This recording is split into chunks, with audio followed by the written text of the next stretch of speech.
Sabni naannoof tokkummaan qabne yoomuu taanaan mirgan qabu.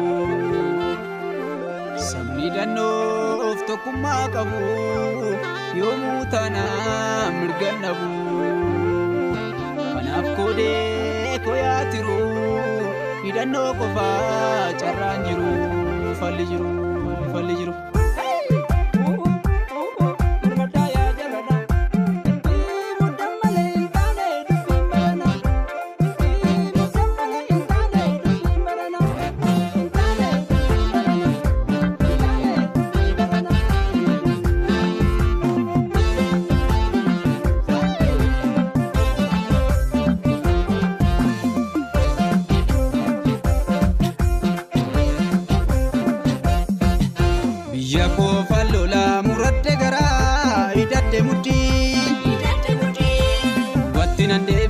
Kololli daraa ittuma muddee tokkichi kophaan lolu hidhadhu qawwee naqadhu rasaasa hubatti nun deebisu kololli dawwee qabsootu nu baasa. Yaa warra garaaf jettee lammii keenya miite ayyuu keenya hiite waboo Finfinnee marsee biiftuu sitti dhiite aduu sitti dhiite.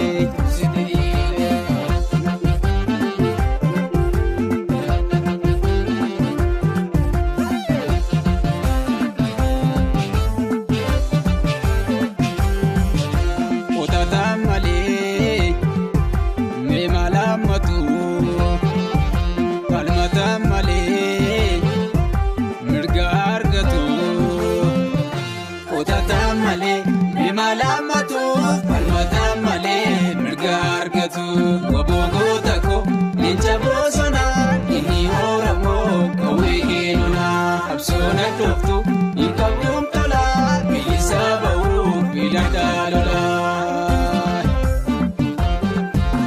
Reessirreedhaa jabeessirreeke wabooduu badeemee murteessirreeke.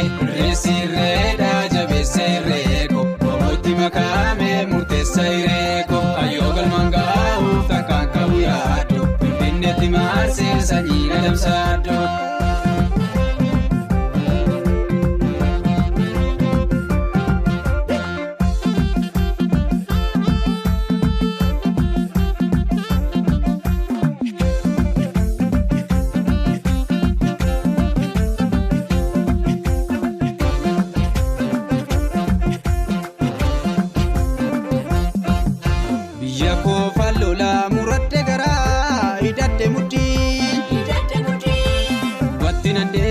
Kololli daraa ittuma muddee yaa warra garaaf jettee lammii keenya miite ayyuu keenya hiite waboo Finfinnee marsee biiftuu sitti dhiite aduu sitti dhiite.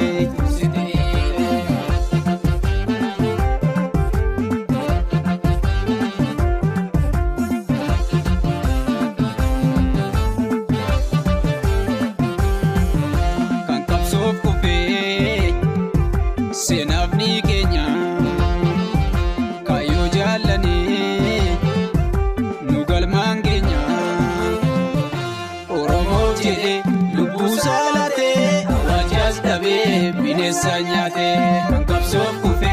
Seenaafni keenya kaayyoo jaalanii nu galmaan keenya absoona dhooftu hin qabduun tolaa bilisa ba'uuf hidhadhaa lola. Bilisa ba'uuf hidhadhaa lola.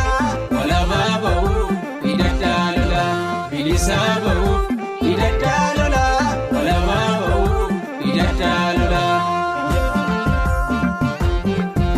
Kinoo itti dhaabee qawweentu beekoonni yoomuu harka laatu beekadhu dhaloonni. Utoo Oromoo dhaabee maal qabna hir'u ta'uu keenya beekaa sanyii tadde beerru. Albuun Oromiyaa Oromoo haa oolu hangaan mirkaneessu qabsoof gale koolu. Gaaffii sababaalaa hojiirraa oolu mirkaneessu qawwee gale koolu. Qabeenya Oromiyaa Oromoo haa oolu hangaan mirkaneessu qabsoof gale koolu. Dacheen Oromiyaa Oromoo haa oolu hangaan mirkaneessu qabsoof gale koolu.